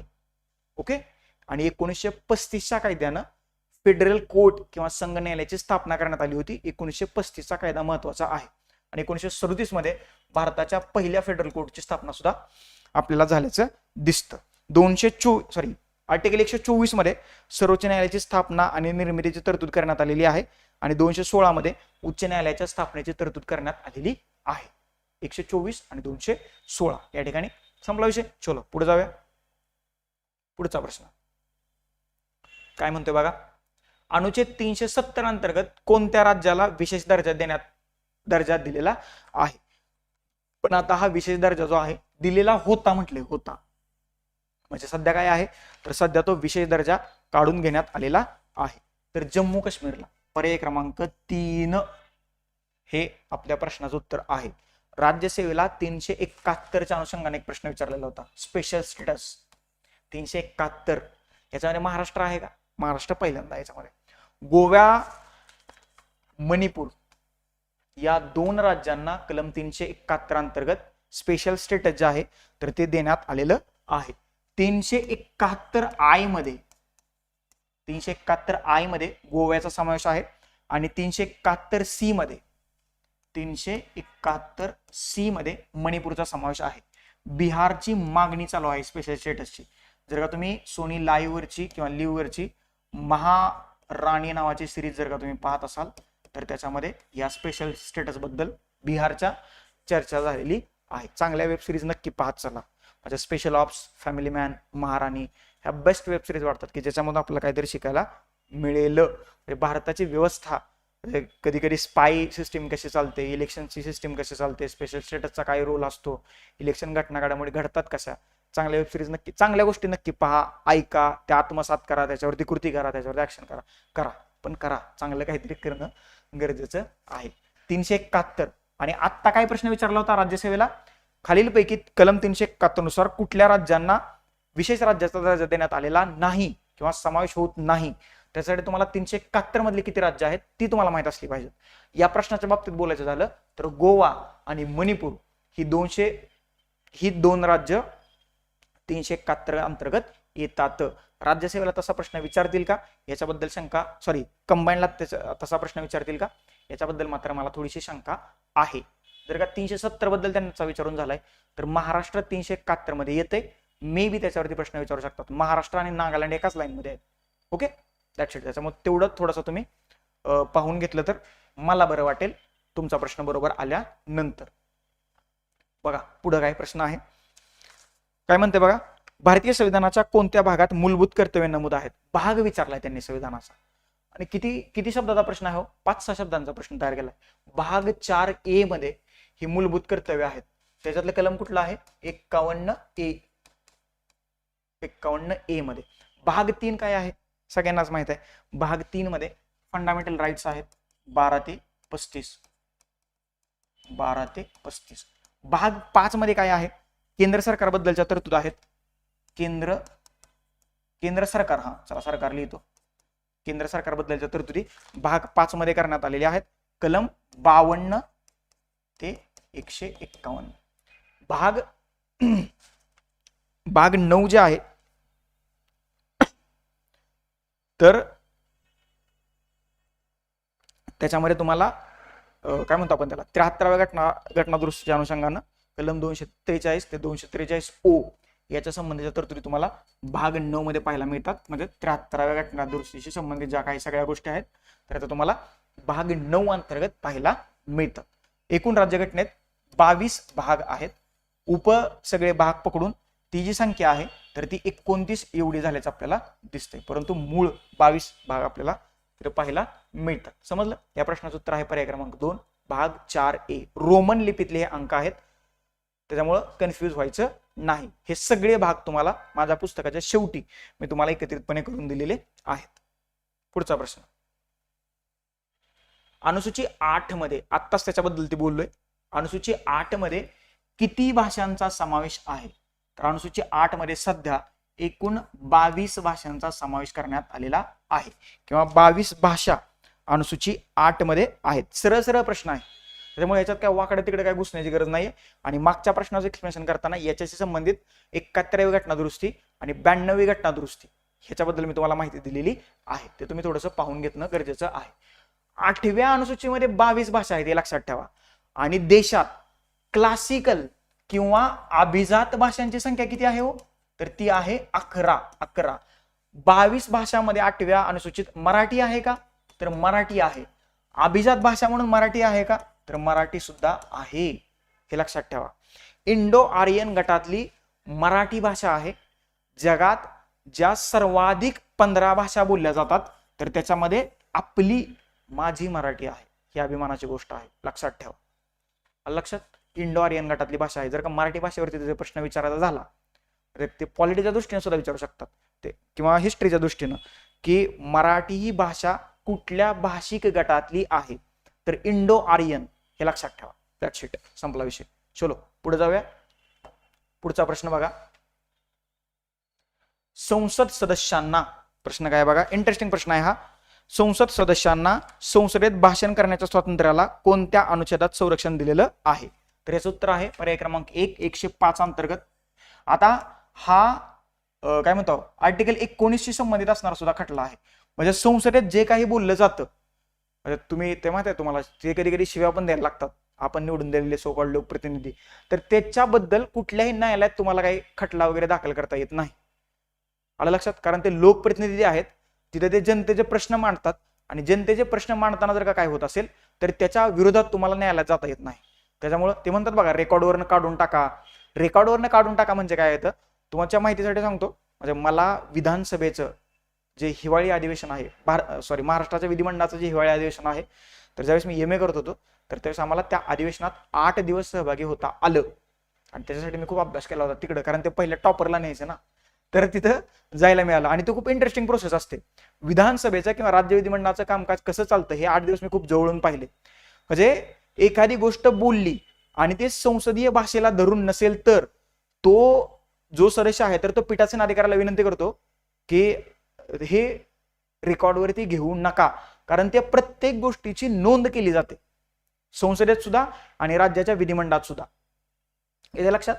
तर हा भाषण करण्याचं स्वातंत्र्य जे आहे तर 105 अंतर्गत देण्यात आलेलं आहे. आणि सदस्य ज्यावेळेस त्या स्वातंत्र्य वापरतात ते चुकीचं असू द्या किंवा बरोबर असू द्या त्याच्याबद्दल किंवा त्याच्या बाबतीत तुम्हाला उच्च न्यायालयात किंवा सर्वोच्च न्यायालयात तक्रार करता येत नाही. ते त्यांचं स्वातंत्र्य आहे, ते मांडू शकतात लोकांच्या भल्यासाठी, ते तिथे चर्चा करत असतात. कलम 108 नुसार संयुक्त बैठकीची तरतूद करण्यात आलेली आपल्याला दिसते. हे तुम्हाला माहित असेल, याच्यावरती तुम्ही प्रश्न सुद्धा सोडवलेले आहेत. भारताच्या राज्यघटनेत संयुक्त बैठकीची तरतूद आपण कुठून घेतली आहे? आता याचं उत्तर तुम्ही कमेंट बॉक्समध्ये कमेंट करायचं की सांगू. चला सांगून देतो. ऑस्ट्रेलिया. ऑस्ट्रेलिया सध्या ऑस्ट्रेलिया चर्चेत आहे. ऑस्ट्रेलियाकडून आपण ही संयुक्त बैठकीची तरतूद जी आहे कलम 108 नुसार स्वीकारलेली आहे. 109 मध्ये तुम्हाला धनविधेयकाबाबत विशेष तरतुदी पाहायला मिळतात आणि कलम 110 मध्ये धनविधेयकाची व्याख्या पाहायला मिळते, हे लक्षात ठेवा. त्याच्यानंतर कलम 115 जे आहे तर त्याच्यामध्ये अनुदानाशी संबंधित तरतुदी आपल्याला पाहायला मिळतात. That's it. समजलं. भाग कलम परिशिष्ट याच्यावरती टोटल 2025 मध्ये जेवढ्या परीक्षा झाल्या होत्या त्याच्यामध्ये 11 प्रश्न विचारलेले आहेत आणि आपल्या पुस्तकातला शेवटचा भाग तेवढा तुम्ही न विसरता पाहून घेणं गरजेचं आहे. आणि आजच्या लेक्चर मधला हा शेवटचा टॉपिक आहे. इतर घटक जे आहेत याच्यामध्ये थोडेसे प्रश्न आहेत आणि मग आपण थोडेसे म्हणजे तरी 5-6 प्रश्न आहेत. बघा आपण थांबूया. इतर घटक म्हणजे काय? आपण जे आयोगाची चौकट प्रकाशित केली आहे, जर का ती नसेल तुम्ही डाउनलोड केली तर कंबाईन मेंटर ऑफिशियलच्या ऍपमध्ये जावा आणि तिकडे स्टडी मटेरियल नावाचा फोल्डर आहे, तर तिथून ही आयोगाची चौकट डाउनलोड करा आणि राहिलेल्या काळात फक्त याच्यामध्ये जे महत्त्वाचे अभ्यास घटक दिलेले आहेत त्याचाच अभ्यास करा. आणि ही जी पीडीएफ आहे राऊंडअप पॉलिटी राऊंडअप 2025, तर ही सुद्धा पीडीएफ तुम्हाला free of cost combine mentor ऑफिशियलच्या ऍप मधून डाउनलोड करता येईल. स्टडी मटेरियल नावाच्या फोल्डरमध्येच ही पीडीएफ तुम्हाला अपलोड करून दिलेली आहे. म्हणजे ज्या गोष्टी आयोगाच्या चौकटीचा भाग नाहीयेत आपल्या दृष्टीनं म्हणजे कंबाईन मेंटरच्या दृष्टीनं, तर ते सगळ्या गोष्टी मी इतर मध्ये टाकलेल्या आहेत. ओके. याच्यावरती प्रश्न विचारण्याची शक्यता जी आहे किंवा जी संभाव्यता आहे ती खूप कमी आहे. परंतु असं नको व्हायला की आपण त्याचं विश्लेषण नाही घेतलं, म्हणून ते सगळे इथं मी गोळा केलेले आहेत. पहिला प्रश्न बघा. भारतीय संसदेबाबत खालीलपैकी कोणती विधान किंवा विधाने बरोबर आहेत? पहिलं विधान आहे. पहिलं विधान काय आहे बघा. स्वातंत्र्यानंतरची तात्पुरती संसद ही एकसदनी होती. बरोबर आहे ना. स्वातंत्र्यानंतरची तात्पुरती किंवा हंगामी संसद ही एकसदनी होती, कारण पहिल्या निवडणुकीपर्यंत म्हणजे घटना समितीनं 26 जानेवारी 1950 ते 17 एप्रिल 1952 पर्यंत भारताची संसद म्हणून काम केलेलं आहे. घटना समिती किती होती? एकच होती. त्याच्यामुळं हंगामी किंवा तात्पुरती संसद सुद्धा एकसदनीच होती, हे लक्षात ठेवा. हे असं त्याचं लॉजिक लागतंय आणि ते तुम्हाला लक्षात आलेलं असेल. मे 1952 मध्ये संसदेची 2 सभागृहे निर्माण झाली. कुठली कुठली? राज्यसभा ओके आणि दुसरं आहे लोकसभा. आता राज्यसभा आणि लोकसभा, राज्यसभेला आपण वरिष्ठ सभागृह म्हणतो बरोबर, आणि लोकसभेला आपण कनिष्ठ सभागृह म्हणतो.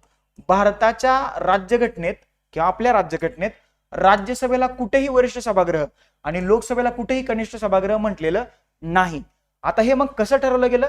राज्यसभेचं कलम आहे 80 आणि लोकसभेचं कलम आहे 81.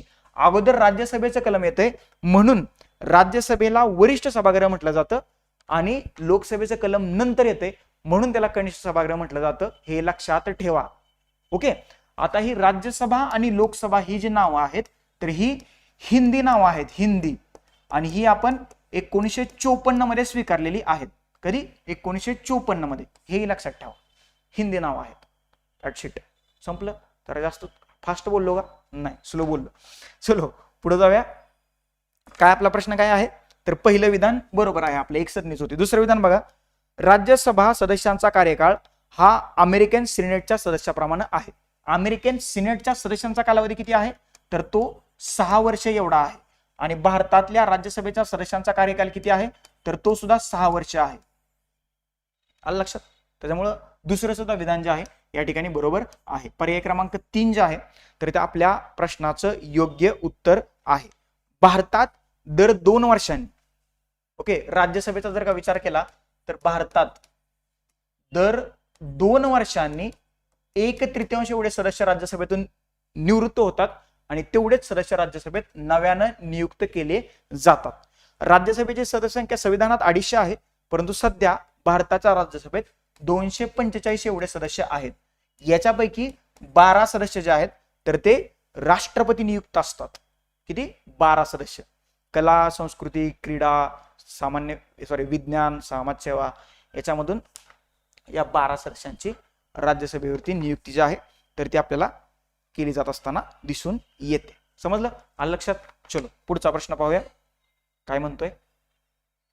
हा एक प्रश्न बऱ्याच जणांचा चुकला होता आणि मी ज्यावेळेस याची ऑफिशियल आन्सर की माझ्या टेलिग्रामवरती जाहीर केली होती त्यावेळेस मी सांगितलं होतं मुन्शी अय्यंगार सूत्र जे आहे तर ते भाषा संबंधित आहे. के.एम. मुन्शी आणि हे अय्यंगार जे आहेत तर ते घटना समितीचे दोघं सदस्य होते, एन गोपालस्वामी अय्यंगार. आणि 1949ला म्हणजे राज्यघटनेत कुठली कार्यालयीन भाषा असावी, कुठली ऑफिशियल भाषा असावी याच्याबद्दल ज्यावेळेस चर्चा चालू होती तर त्यावेळेस त्यांनी एक सूत्र मांडलं होतं, मुन्शी अय्यंगार फॉर्म्युला म्हटलं जातं. तर भारताची ऑफिशियल लँग्वेज किंवा कार्यालयीन भाषा म्हणून देवनागरी लिपीतली हिंदी ही भाषा स्वीकारलेली आहे. तर जे आकड्यांसाठी आंतरराष्ट्रीय पद्धत आपण अवलंबलेली आहे आणि हे जे मत आहे ह्या मुन्शी अय्यंगार फॉर्म्युला अंतर्गत मांडण्यात आलं होतं 1949ला. त्याच्यामुळे याचं उत्तर आहे पर्याय क्रमांक 3. मग 8व्या परिशिष्टात किती भाषा आहेत?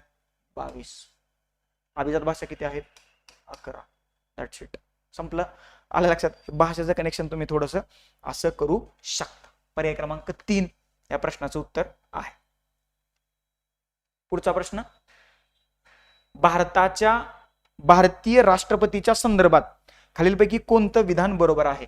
राष्ट्रपतीच्या संदर्भात बरोबर विधान आपल्याला बाजूला काढायचंय किंवा विधाने बाजूला काढायचे. भारतीय राज्यघटनेच्या कलम 58 मध्ये राष्ट्रपती पदासाठीचं वर्णन केलेलं आहे. बघा हे बरोबरच आहे. त्यांनी वर्णन हा शब्द प्रयोग वापरलाय आणि इथं त्यांनी क्वालिफिकेशन असा शब्द प्रयोग वापरलाय. आणि आपण कलम 58चा अभ्यास करताना पात्रता म्हणून अभ्यास केलाय. काय म्हणून अभ्यास केलाय? पात्रता. त्याच्यामुळे थोडस इंग्लिश सुद्धा वाचत चला. या एका शब्दामुळं बऱ्याच जणांचा हा प्रश्न चुकलाय, कारण वर्णन हा शब्द पहिल्यांदाच ऐकलाय. पात्रता दिली आहे, पात्रता. पर्याय क्रमांक म्हणजे विधान ए जे आहे तर या ठिकाणी बरोबर आहे. राष्ट्रपतींनी राज्यघटनेचं उल्लंघन केलं तर त्यांना महाभियोगाद्वारे पदावरून काढून टाकता येतं. हा एकमेव क्रायटेरिया आहे राज्यघटनेचं उल्लंघन, तरच त्यांच्यावरती कलम 61 नुसार काय चालवता येतो? महाभियोग चालवता येतो. हे लक्षात ठेवा. महाभियोग. आणि त्यासाठी कारण काय दिले? राज्यघटनेचं उल्लंघन. अरे ते कोण ठरवणार? ते सर्वोच्च न्यायालय ठरवेल. कलम 52 मध्ये भारताचे राष्ट्रपती अशी तरतूद करण्यात आलेली आहे आणि 54 मध्ये राष्ट्रपतीच्या निवडणुकीची तरतूद जी आहे तर ती करण्यात आलेली आहे. समजले इथपर्यंत? आलं लक्षात? राज्यपालाबद्दलच्या तरतुदी कुठल्या कुठल्या कलमात आहेत? राज्यपाल 152 ते 162. 152 ते 162 मध्ये राज्यपालाबद्दलच्या तरतुदी करण्यात आलेल्या आहेत. 52 राष्ट्रपती, 58 पात्रता, 61 महाभियोग आणि 54 राष्ट्रपतींची निवडणूक. ही कलम राष्ट्रपतीच्या दृष्टीने महत्वाचे आहेत, ते तुम्ही लक्षात ठेवा. संपला विषय. तर याचं उत्तर आहे काय करायचं होतं आपल्याला? बरोबर विधान. तर पर्याय 2 या प्रश्नाचं योग्य उत्तर आहे. दोन्हीच्या दोन्ही विधानं या ठिकाणी बरोबर आहेत. कशी ते मी तुम्हाला इथं सांगितलेलं आहे. पुढचा प्रश्न काय म्हणतोय बघा. क्वेश्चन नंबर 4 संपल्या जवळजवळ शेवटचे 2 प्रश्न आणि मग आपण थांबतोय. सर्वोच्च न्यायालयाच्या मुख्यतर न्यायाधीशांच्या संख्येत वाढ करण्यासाठी संसदेतील ठराव डॅश डॅश मंजूर करावा लागतो. काय आहे? सर्वोच्च न्यायालयाच्या मुख्यतर न्यायाधीशांच्या संख्येत म्हणजे चीफ जस्टिस ऑफ इंडिया सोडून सध्या किती आहेत? 33 + 34 सॉरी 33 + 1 33 + 1 = 34 न्यायाधीश जे आहेत तर ते सर्वोच्च न्यायालयात आहेत. एक म्हणजे CJI आणि इतर 33 न्यायाधीश. तर ह्या मुख्य न्यायाधीश सोडून इतर न्यायाधीशांच्या संख्येत जर का वाढ करायची असेल तर संसदेतला ठराव कुठल्या बहुमतानं मंजूर करावा लागतो? तर तो साध्या बहुमतानं. साध्या बहुमतानं तो मंजूर करावा लागतो. विशेष बहुमत काय आहे ते मी तुम्हाला सांगितले. साधा बहुमत म्हणजे ज्यावेळेस तिथं आहे रे नाही रे म्हणायचं असतं बघा हात वर करून, ते वाला साधा बहुमत. म्हणजे प्रस्ताव निवडणुकीला कशाला मतदानाला टाकला असेल तर ते साधा बहुमत लगेच तिथं संमत केलं जातं. बहुमताचे किती प्रकार आहेत? बहुमताचे 3 प्रकार आहेत. एक साधं बहुमत, विशेष बहुमत आणि दुसरा आहे विशेष बहुमत प्लस निम्म्या राज्यांच्या विधिमंडळाच्या सहमतीने. ओके, हा काय प्रकार नाहीये, हे उलट सुलट केले त्यांनी. याचं उत्तर आहे पर्याय क्रमांक 1, साध्या बहुमताने तो ठराव मंजूर होतो. चलो पुढे जाऊया. पुढचा प्रश्न बघा काय म्हणतोय. आता हा प्रश्न का विचारला असेल मला काही समजलं नाही, पण तरी सुद्धा आपण याचं एक्सप्लेनेशन पाहूया. महाराष्ट्र शासनाने ग्रामीण कुटुंबासाठी स्वच्छतागृह ही योजना कोणत्या वर्षी सुरू केली? याच्यात लॉजिकच नाही मला वाटत. 1995 मध्ये ही योजना सुरू केलेली आहे. पर्याय क्रमांक 1 जे आहे तर ते या प्रश्नाचं उत्तर आहे. सगळ्यात महत्वाची गोष्ट म्हणजे सध्या महाराष्ट्र राज्याच्या आणि केंद्र सरकारच्या ज्या काही महत्वाच्या योजना चर्चेत आहेत तर त्या तुम्ही करून जाणं किंवा त्या तुम्ही करणं अपेक्षित आहे. त्याच्यावरती जर का तुमचा प्रश्न आला म्हणजे प्रीला असू द्या किंवा मुख्यला असू द्या तर तो तुमचा चुकता कामा नये, मार्क जाता कामा नयेत अशी माझी प्रामाणिक इच्छा आहे. त्याच्यामुळे ते थोडंसं तुम्ही करून घ्या. 1995 स्वच्छतागृह योजना सुरू करण्यात आली आणि मग आता OBS free India, OBS free Maharashtra वगैरे योजना तिथं आहेत. तर अशा रीतीनं 2024 गट ब आणि गट क पूर्व प्लस मुख्य परीक्षेत जे पॉलिटीचे 60 प्रश्न विचारण्यात आले होते तर त्याचं विश्लेषण तुम्हाला मी इथं केलेलं आहे. 2 लेक्चर आपण मुद्दाम घेतली. जर का एक लेक्चर घेतलं असतं ते खूप मोठं झालं असतं आणि आय नो मोठं झालं लेक्चर तुम्ही पाहत नाही, त्याच्यामुळे छोटे छोटे 2 लेक्चर केले, छोटे छोटे म्हणजे 2-2 तासाचे. तर तुम्ही आता पाहाल आणि ही जी PDF आहे तर ती तुम्ही कंबाईन मेंटर ऑफिशियलच्या ॲपमध्ये स्टडी मटेरियल नावाचं एक फोल्डर आहे तर तिथून तुम्ही ती फ्री ऑफ कॉस्ट डाउनलोड करू शकता. आलं लक्षात? तर ती PDF डाउनलोड करा आणि प्रत्येक प्रश्न व्यवस्थितपणे पहा. त्याची आन्सर की इथं तुम्हाला मी व्यवस्थितपणे दिलेली आहे. अजून एकदा तुम्हाला जर का आन्सर की पाहिजे असेल तर आन्सर की अशी मी तयार केलेली आहे व्यवस्थितपणे. अगदी प्रत्येक गोष्ट इन डिटेल व्यवस्थितपणे मॅनेज करून तयार केली. उगाच द्यायचं म्हणून काहीतरी दिलेलं नाहीये. सगळी आन्सर की त्याची उत्तर, प्रश्न क्रमांक आणि उत्तर इथं दिलेले आहेत. आणि हे आपलं पॉलिटी PYQ पल्स नावाचं पुस्तक सध्या बाजारात उपलब्ध आहे. हे पुस्तक तुम्ही न विसरता मार्केटमधून घ्यावं, याचा अभ्यास करावा आणि परीक्षेत जास्तीत जास्त मार्क्स मिळवावेत अशी माझी प्रामाणिक इच्छा आहे. ओके, ही सगळी काही पुस्तकाची वैशिष्ट्ये आहेत आणि नुकत्याच ज्या काही परीक्षा झालेल्या आहेत त्या परीक्षेत या पुस्तकातून जवळजवळ बरेचशा प्रश्नांचं म्हणजे आउट ऑफ प्रश्नांचं कव्हरेज सुद्धा आहे तर ते तुम्हाला झाल्याचं दिसेल. म्हणजे गट क मुख्य परीक्षा 2024 15 पैकी 14 प्रश्न आणि MPSC प्रिलिम्स 2025 त्याच्यामध्ये 15 पैकी 12 प्रश्न या पुस्तकातून आले होते. त्याच्यामुळं अगदी कमी किमतीत तुम्हाला दर्जेदार अभ्यास साहित्य जे आहे तर या पुस्तकाच्या माध्यमातून मी उपलब्ध करून दिलेलं आहे. कंबाईन मेंटर ऑफिशियलच्या ऍप मधून हे पुस्तक तुम्ही ऑनलाईन ऑर्डर करू शकता किंवा महाराष्ट्रात सर्वत्र जी मोठी पुस्तकाची दुकान आहेत, पुण्यात तुम्हाला 4-5 ठिकाणी उपलब्ध करून दिलेलं आहे. ABCत आहे, सरासरी पेठेत आहे, नवी पेठेत आहे. त्याच्यामुळे हे पुस्तक तुम्ही ऑफलाईन जाऊन सुद्धा खरेदी करू शकता पुण्यात. आणि जर का तुम्हाला ऑनलाईन घरपोच मागवायचं असेल तर कंबाईन मेंटर ऑफिशियल म्हणजेच आपलं CMOचं ऍप जे आहे तर ते गुगलच्या प्ले स्टोअरवरून डाउनलोड करा. तिथं मध्ये तुम्हाला बुक्स नावाचा सेक्शन दिसेल, बुक्स, तर तिथून तुम्ही हे ऑर्डर करा. इंडियन पोस्टच्या सर्व्हिसनुसार 3 ते 8 दिवसात हे पुस्तक जे आहे तर ते तुम्हाला घरपोच मिळेल. आलं लक्षात? सगळ्यात महत्वाची गोष्ट म्हणजे अजून एकदा सांगतो, हा पॉलिटी राऊंड अप 2025 त्याचा हा भाग 1 आहे. भाग 1 आणि भाग 1 मध्ये 60 प्रश्न आहेत, बरोबर. आता भाग 2 पण लगेच येणार आहे. भाग 2 मध्ये 60 प्लस प्रश्न आहेत कारण याच्यात राज्यसेवेतले प्रश्न प्लस MPSC प्रिलिम्स मधले प्रश्न असे 60 प्लस प्रश्नांचं दुसरी PDF लवकरच तुमच्या भेटीसाठी येत आहे. त्याच्यामुळे त्याच्यासाठी सुद्धा तयार राहा आणि पॉलिटीमध्ये जास्तीत जास्त मार्क्स घ्या. आलं लक्षात? हे लेक्चर कसं वाटलं नक्की मला खाली कमेंट बॉक्समध्ये कमेंट करून सांगा. काही तुमचे डाऊट, क्वेरीज, क्वेश्चन, सजेशन असतील ऑफिसमध्ये येऊन भेटा किंवा कॉल मेसेज करा. तुमच्या प्रश्नाचे मी उत्तर देण्याचा प्रयत्न करीन. तुर्तास आता आपण इथं भेटूया, थांबूया. चॅनलवरती नवीन असेल तर चॅनल सबस्क्राईब करा, शेजारची बेल आयकॉन दिली ती प्रेस करा जेणेकरून अशा नवीन लेक्चरचे नोटिफिकेशन सर्वात पहिल्यांदा तुम्हाला येतील. तुर्तास इथं आपण थांबूया. थँक्यू सो मच, धन्यवाद मित्रांनो. नेक्स्ट लेक्चरमध्ये आपण भेटूयाच.